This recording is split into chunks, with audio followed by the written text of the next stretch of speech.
welcome everybody to Why with Mindblox, where we're going to really dig deep into Simon Sinek's philosophy that he has developed around, our purpose in life.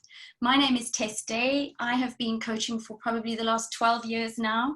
My company's name is Mindblox, and I fell in love with Start With Why when I read the book quite a few years ago now. And when I came across Simon Sinek's PowerPoint presentation, I thought, you know what, this is a fantastic opportunity to go through the PowerPoint presentation with you and then expand on helping you begin to explore and find your own why, your own definition that presents to you what your purpose is in life and why you get out of bed every morning and do the things you do. And if today you discover it just feels a bit different to what you do every day, then, perhaps it's about having a bit of reflective time and asking yourself some key questions. So I hope you have a good time. We are recording this session and I will be sharing it with you after this.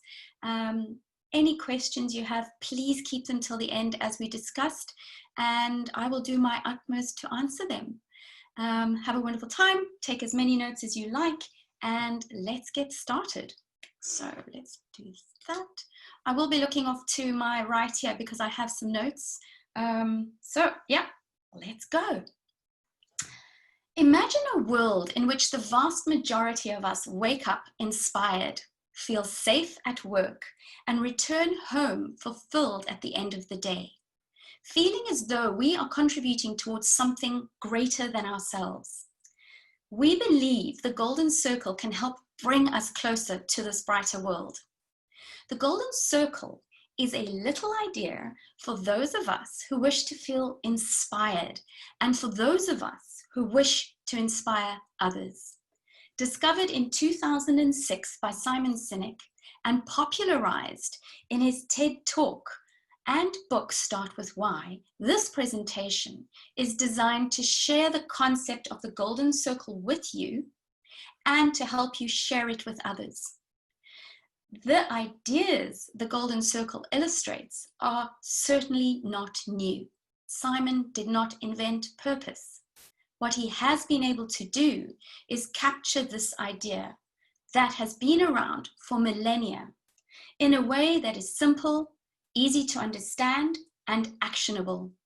It is our hope that people use and share these ideas with others so that together, each of us can change our world for the better.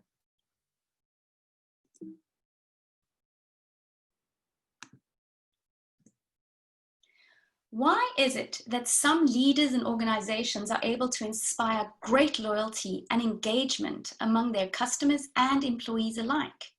How are they able to achieve and sustain inordinate amounts of success for years on end?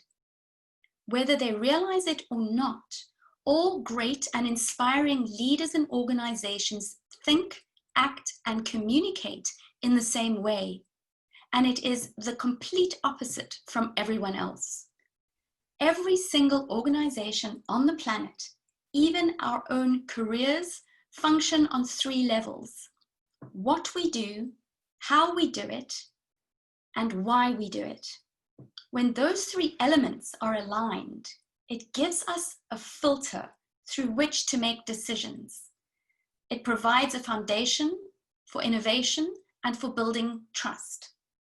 When all 3 things are in balance, others will say with absolute clarity and certainty, we know who you are and we know what you stand for. This simple idea is the golden circle. It is a concept discovered by optimist and author Simon Sinek.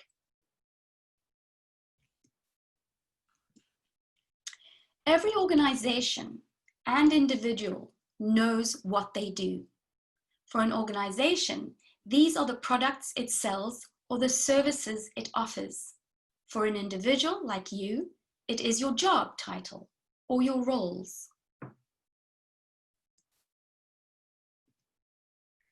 Some organizations and individuals know how they do what they do.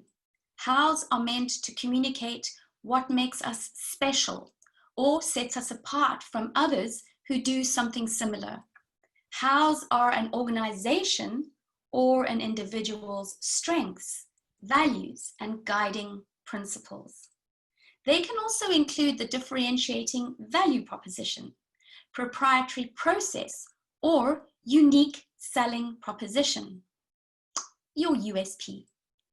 For example, say you have two educators who teach the same subject at the same school and for the same age group. The content in their curriculum, their what, is identical. The way in which they teach, their hows, could differ. One educator approaches the content from an analytical perspective, and the other approaches it from an interactive and collaborative perspective. Different students will be attracted to different approaches.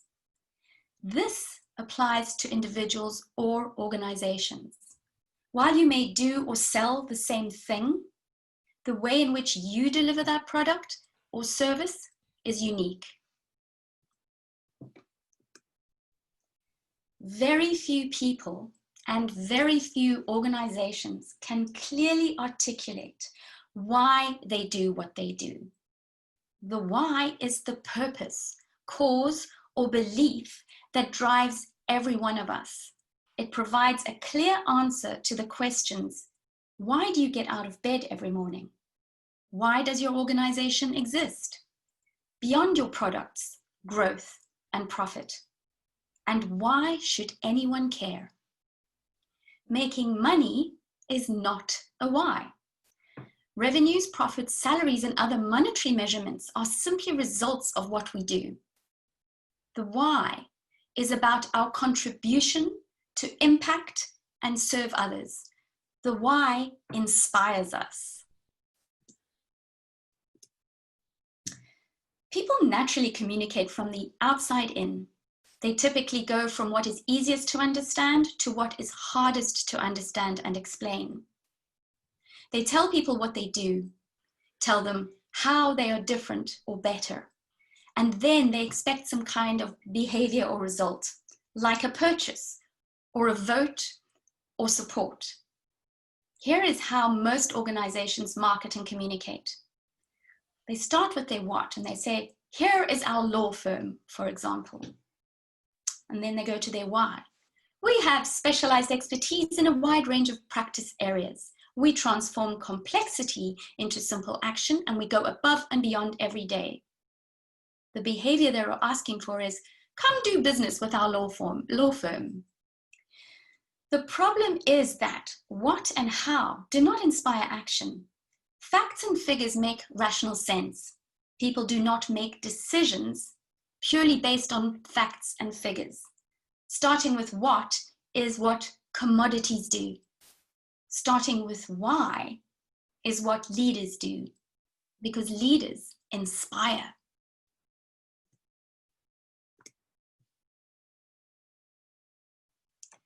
Leaders and organizations with the capacity to inspire all think, act, and communicate from the inside out.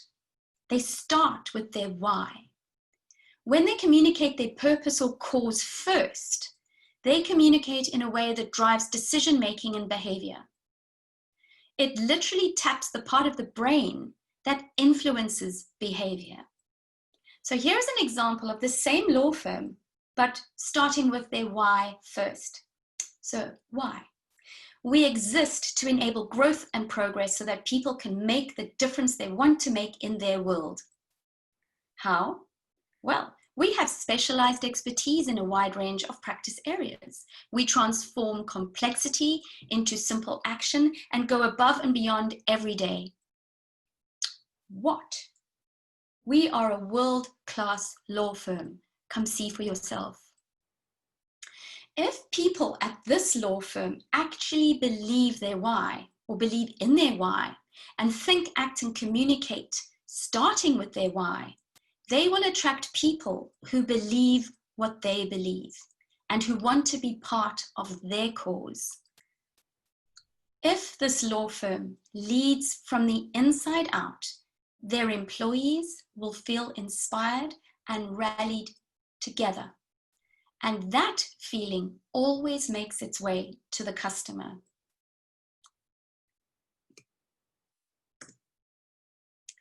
So none of this is opinion. The concept of why is grounded in the tenets of biology. How the golden circle works maps perfectly with how our brain works. A cross-section of the human brain shows that its layout perfectly correlates with the three major components of the golden circle. The outside of the brain is the neocortex, which corresponds with the what level of the golden circle. The neocortex is the newest brain or Homo sapien brain. It is responsible for all rational and analytical thought. It helps us understand facts and figures, features, and benefits. The neocortex is also responsible for language. The middle two sections of the golden circle, the why and how, correspond to the middle section of the brain, the limbic system. This is the part of the brain that drives our behavior and decision-making. It's also responsible for our feelings, like trust and loyalty. But unlike the neocortex, the limbic system has no capacity for language. This is the biological reason we sometimes find it difficult to put feelings into words, like, I love you more than words can say, or explain our actions, the devil made me do it, or justify our decision. I don't know, it just felt right. This is where gut feeling comes from. It's not our stomach that has decision-making receptors. It's a feeling we get about a decision we have to make that we struggle to explain. The feeling comes from the limbic brain, and our neocortex rationalizes the feelings, behavior, or decision into language.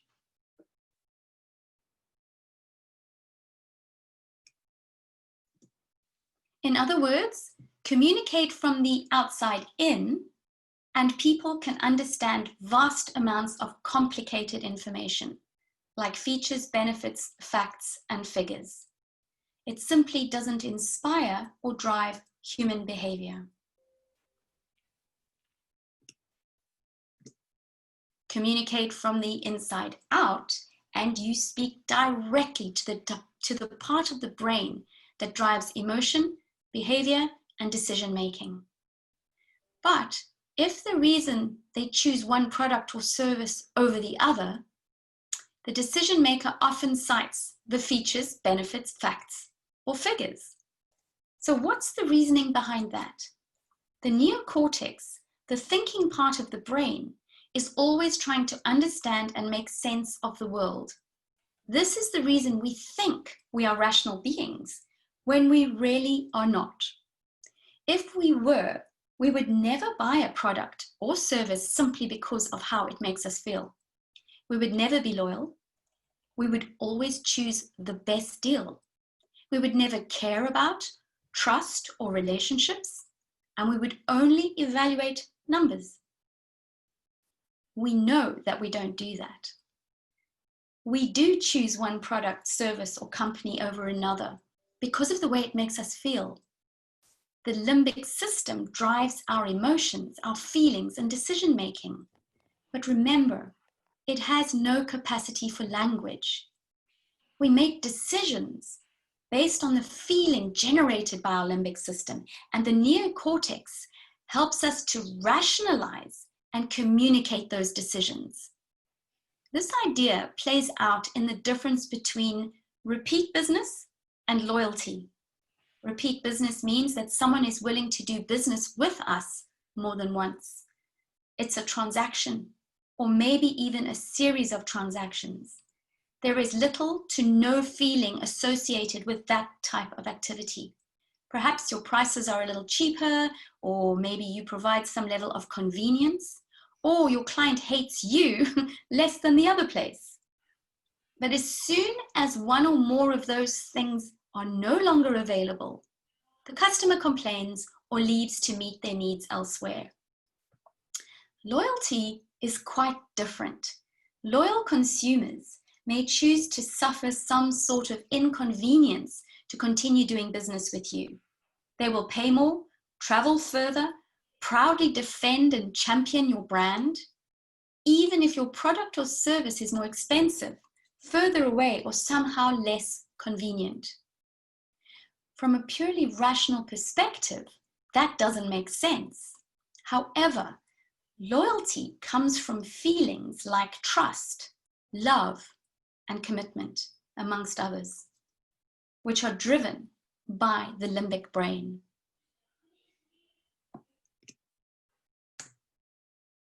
This is the reason we can say that people don't buy what you do. They buy why you do it. And what you do simply serves as the tangible proof of what you believe.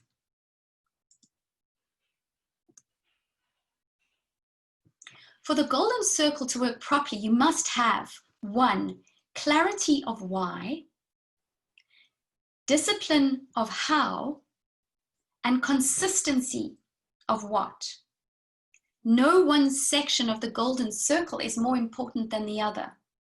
The most important thing is a balance across all 3. So for instance, with the why, if you don't know why you do what you do, how can you expect anybody else to know? For others to know your why, you must first have that clarity yourself. On your how, in order to bring your why to life, you must be disciplined in living your hows. You must behave in ways that are aligned with your values, guiding principles, strengths, and beliefs. And your what, your whats. Everything you say and do must be consistent with what you believe. After all, we live in the tangible world.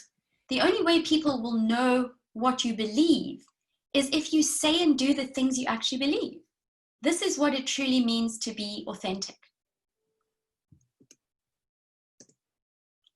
The golden circle is not just a communication tool. It also provides some insight into the way great organizations are structured. If we imagine the golden circle as a three-dimensional model, it's a top-down view of a cone. The cone represents an organization, an inherently organized system. At the top of the system, representing the why, is a leader. She or he articulates the why and points to a vision of a better future. The next level down, the how level, includes the people who are inspired by the leader's cause. They are willing to give discretionary effort and to sacrifice in order to bring the vision to life. The what, at the bottom of the cone, are the things the organization says and does that breathe life into the why. They make it tangible. So an organization communicates its why through everything it says and does. Its marketing, the products and services the company provides, the decisions its leaders make, everything. The cone also serves as a megaphone. For a message to spread, it must be loud and clear. Loud is easy. Just drive sales or buy marketing. Clear is harder. Clear requires the leader to communicate and exemplify the why as the mouthpiece of the megaphone and to cascade that communication and action throughout the organization in a consistent way. When an organization is clear about its purpose or its why, everyone from employees to customers can understand it. This clarity invites everyone who interacts with the organization to become champions of the cause. They should choose. Okay? It can inspire people to create products, services, solutions, and marketing that brings the why to life. When everything you say and do echoes what you believe, you end up with a message that's loud and clear.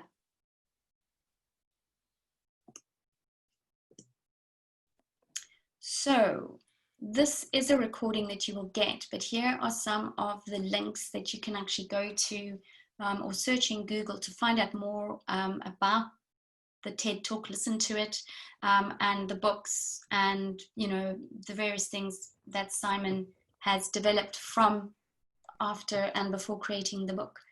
But now what we're going to do is we are going to move on a little bit further. But remember something, a movement only exists when people are inspired to move, to do something, to take up the cause as their own. On behalf of Simon Sinek and our team at Start With Why, we thank you for progressing the movement to inspire and live in service to others. So that is the PowerPoint that I got from the Simon Sinek family to sort of give you an overview of what why stands for and means. That can all and will now all make sense as I bring it into focusing on you and generating your own particular why and how you're going to actually make that happen. So let's move on to the next slide. So for this part of the presentation and event today, we're going to cover stories. We're going to cover how you can find a partner to share your stories with, which will support you on your journey to discovering your why. Some people in the previous session actually did this on their own. It is possible. It's just, I don't think you get as much depth from it, so it's optional. We're going to look at how you identify your themes. We're going to show you how you're going to draft your why, and then the things you're going to do to refine your why statement as well. Super. So let's go on.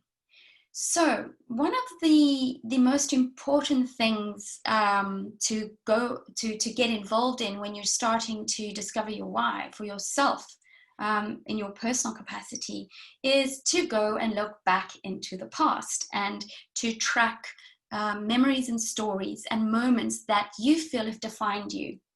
It's a big ask, I know, especially when most of us have probably lived more than 5, 10, 15 years of our life, you know. Maybe we're in the 40, 50 mark and we feel like there is a lot of water under the bridge.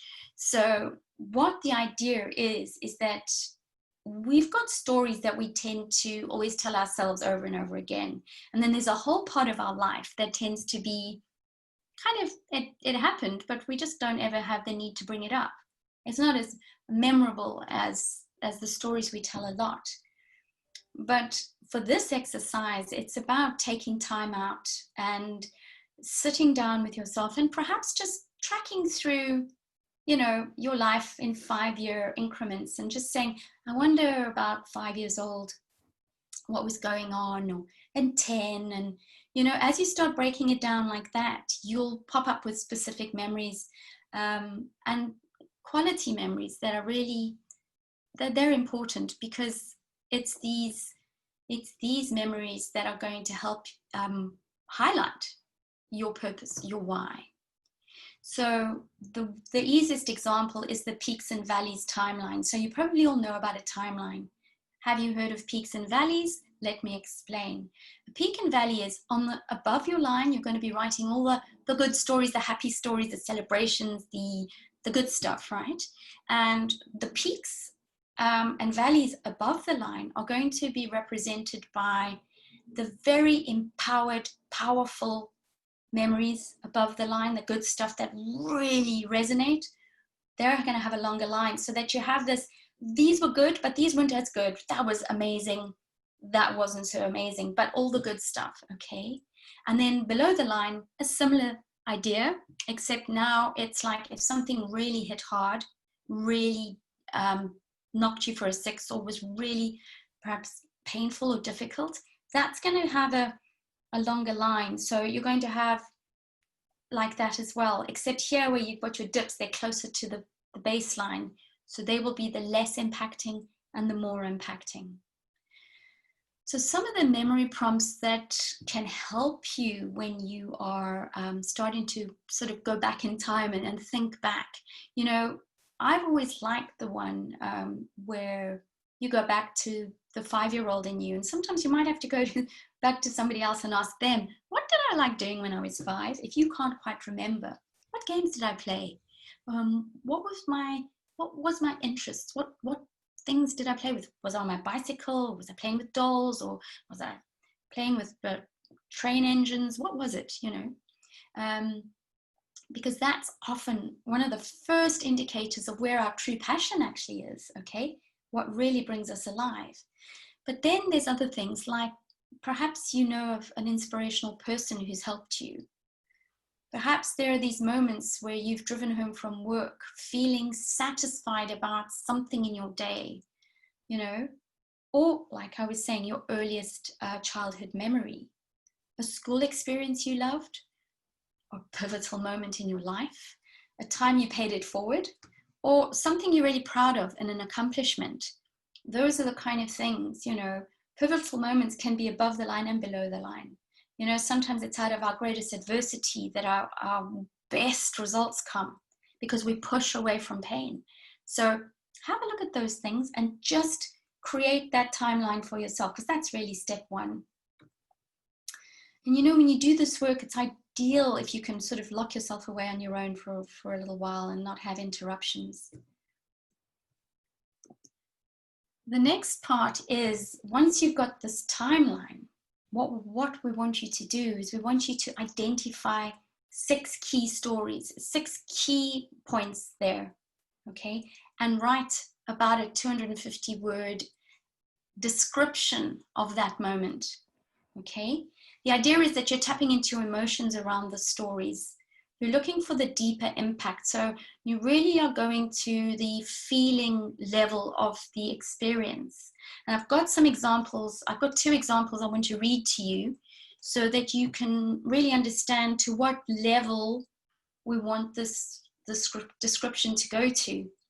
Because what we are very accustomed to doing is to just report something, okay? So I was 10 and we were on holiday and this happened, and that was all. But what we're looking for is something more than just a general statement. So let me find my glasses.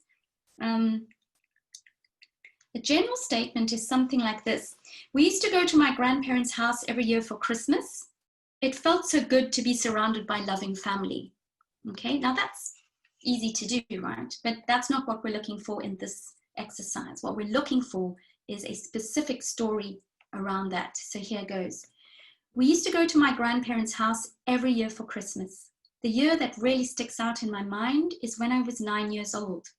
That was the last Christmas my grandfather was alive. He was a powerful force in my life, and I'm not sure I realized how powerful until he was gone. I had a great relationship with him, but only now do I see how he rubbed off on me. He was a crazy, eccentric character who marched to the beat of his own drum.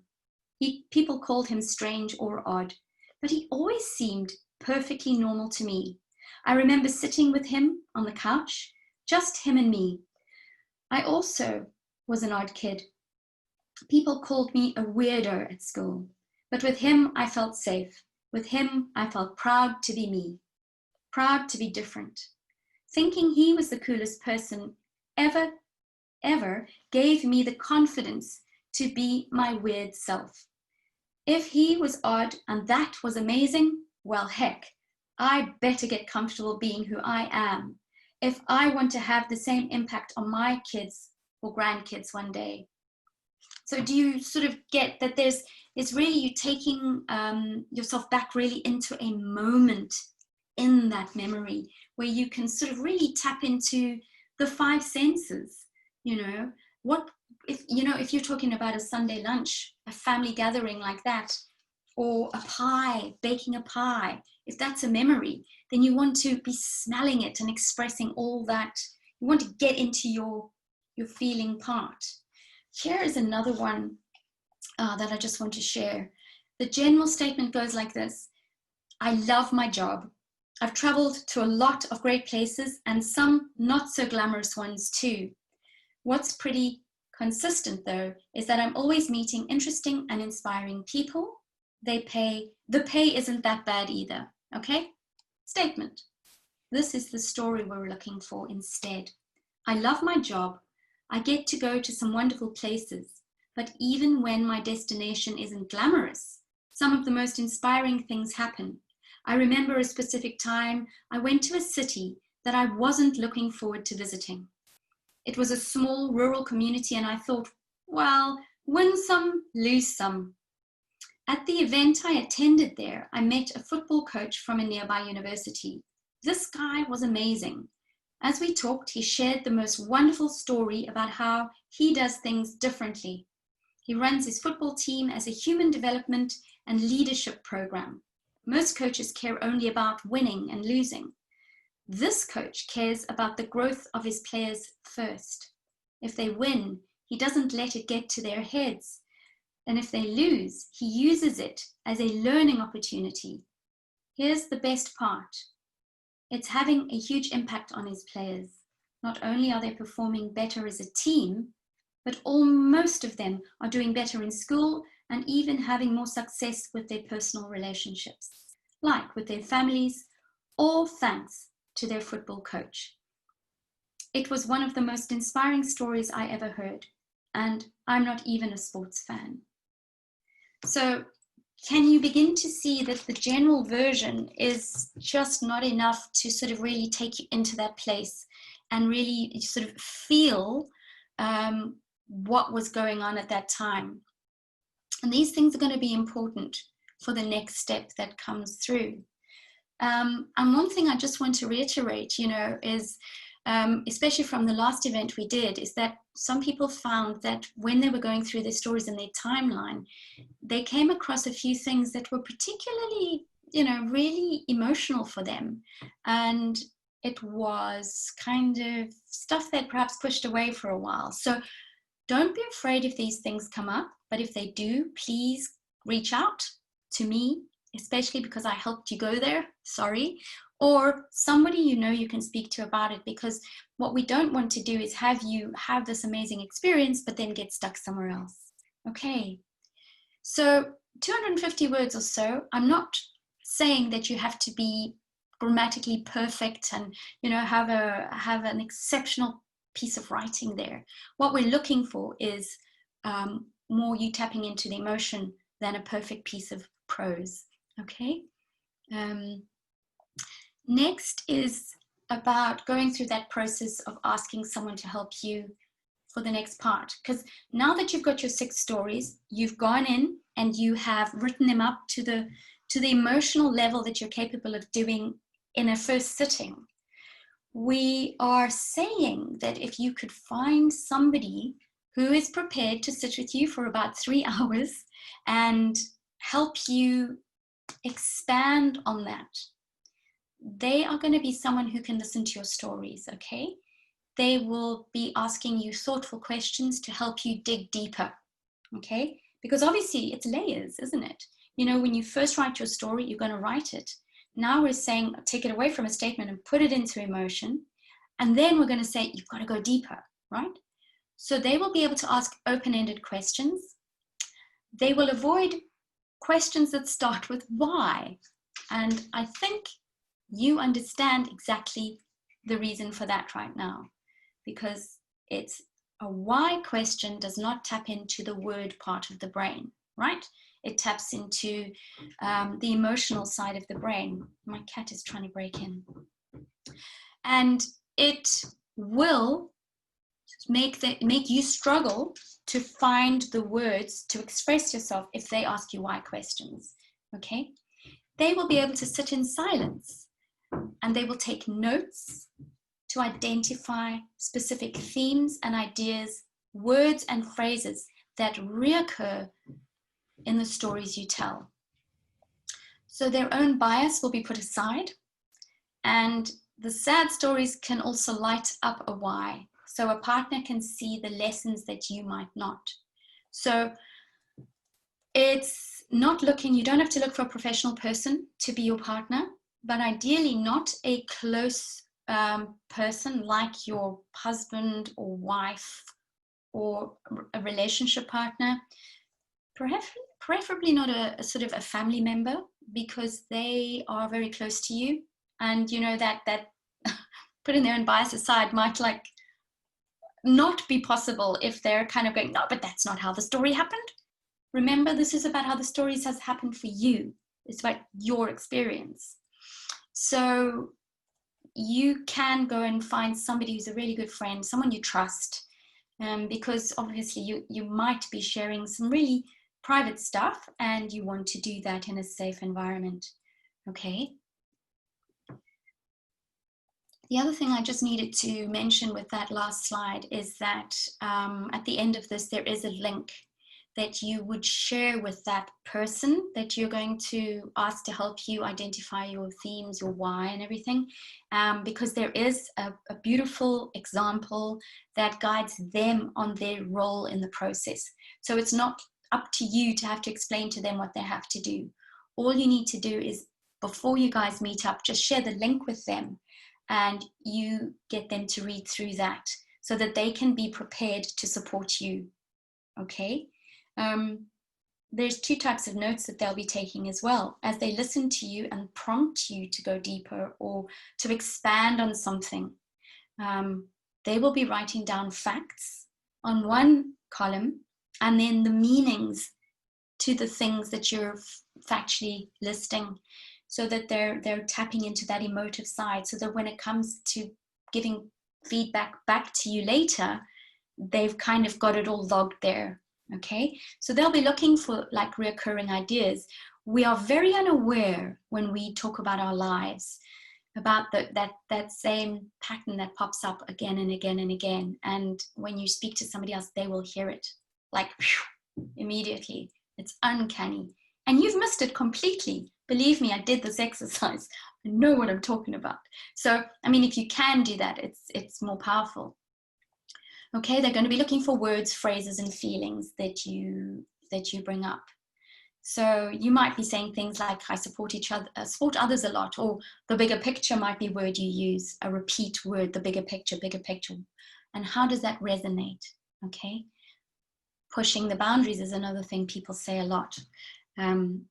But there's heaps of things that you say that are not written here. Okay. Once you're at that stage with your person, or if you're going to do this on your own, I've seen people do it and you do get there, you do get to this place, but you know, the idea is you want to get the most awesome why. But listen, first steps, do it for yourself first, and then see if you're happy with what you get. And if perhaps you'd like to go deeper, you can then go and recruit a partner who will then sit with you and go through the process again, and you can go deeper. So don't worry if you do this for yourself first. But what we're getting to is we're getting to the point where you can actually draft your why, okay? This is the magic part. This is like 3 hours in, maybe 4 hours if you've done your story writing for an hour first, okay? But what you want to do is you want to get to this point where you can go, write this to which is your contribution, the part you bring, so that people around you or people you work with or people in your life or people in your exact environment are impacted in a certain way. So the why that I've come up with is, for me, is to help people find their voice so that they can step out in the world authentic and empowered to live their truth. And every time I come back to my why, it gets tweaked, okay? So the reason we create our why in the structure is to keep it simple, to keep it actionable, and focused on how you positively affect others, okay? And you will complete this with your partner, or you will complete it with yourself, and then that's that part of the job done. Okay, so you see, Rome wasn't built in a day, and this is not a quick thing that after this session you're going to know your why, but you are certainly going to know how to go about it, and I'm more than happy to help you with that. The other thing I wanted to say was that you know, this is such an exciting discovery. With my process, I went through a heap of tissues, not because I had so many sad stories to tell, but it was the actual realization. And when you hit that magic spot, when you really wake up to yourself, to your why, it's like a floodgate of emotion. Everything that for so long wasn't really maybe adding up or making sense in your life, suddenly there's clarity.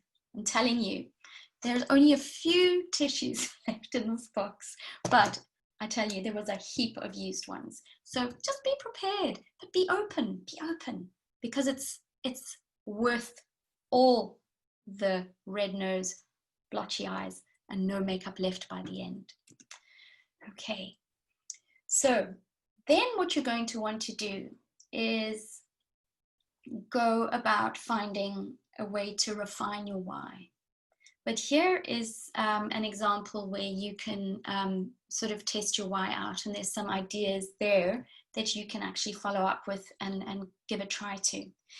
But the idea now is to have your why written in your pocket, because perhaps you don't know it off by heart yet, and you know it's a work in progress, so it's perhaps a bit clunky, and what you're wanting to do is kind of smooth it over, you know, like when you're polishing a stone, you want to work at it and practice how it feels when you say it, and how it sort of makes you feel inside. Okay, so you're going to be going out and I think you've probably read it by now, but you're going to be asking people one at a time, what is it about me that made you choose to be my friend? Okay, now you are not taking your why out of your pocket and telling them your why yet. Okay, this part of the exercise is where you are collecting data now. Okay, you've chosen your why, you've defined it, you've clarified it. What you're doing now is you're going, so why did you choose to be friends with me? It's quite a bold thing to ask. People might say, like, what do you mean? And you say, no, I'm just curious, you know, what is it about me that you enjoy having me as your friend? Don't ask them, why are you friends with me? Okay, don't do that, because we know, again, immediately, when you put why at the beginning of a question, you're tapping into their emotions, but you are tapping into the emotional side, not to the word side, which is going to make it difficult for them to articulate the answer. So start with what? What is it about me that made you choose friends? And you'll just see that go, boom, you make me feel like this, or this happens, or we have so much fun, or, you know, you get me thinking, we go deep, you know, whatever. So push through the discomfort of those kind of things, because what's going to happen is you'll collect data, and then you go home and you sit with all those things, and then you look at your why.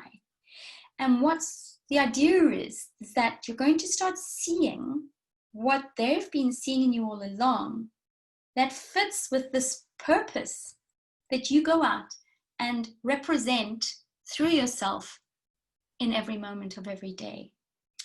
Okay, so that is the power of actually understanding why you get out of bed every morning. Okay, so another way to refine your why is to sit with your why for a few days. So I would imagine perhaps before you hit the friend path, you know, have your why around, perhaps, you know, depending on whether you don't mind others seeing it, put it up in places, or every morning when you wake up, read your why, and read it before you go to bed at night, and see how it sits with you.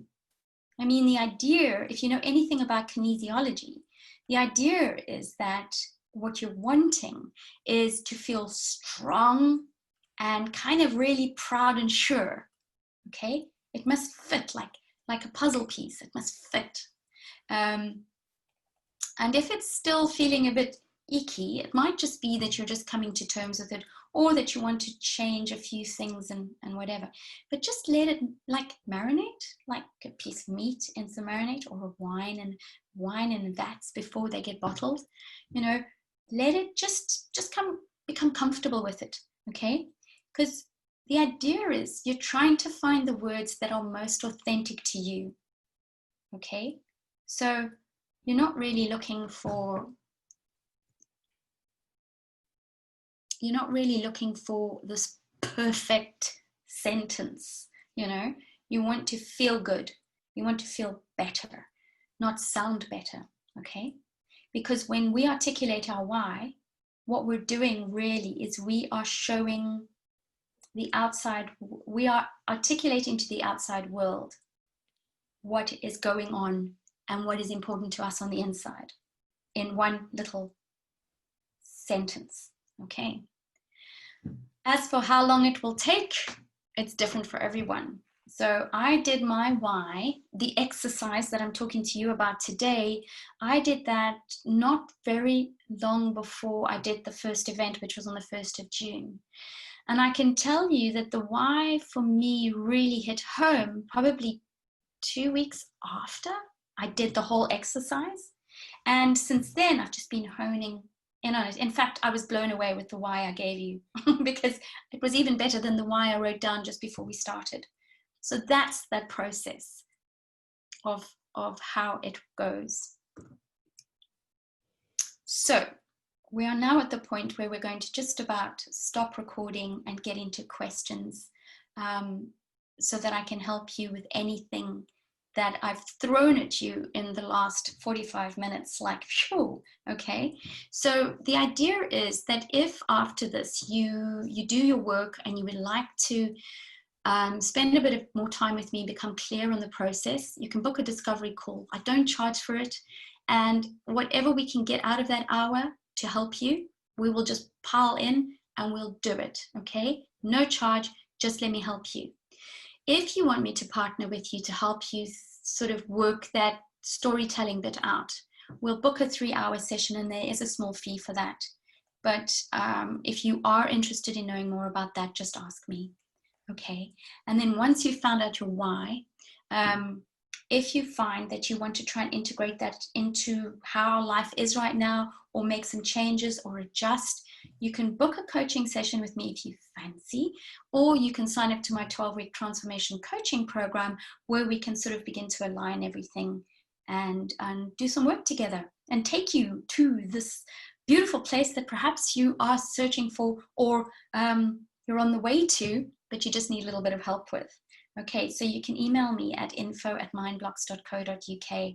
Just put in the subject matter, why discovery, and I'll know exactly what it's about. So yeah.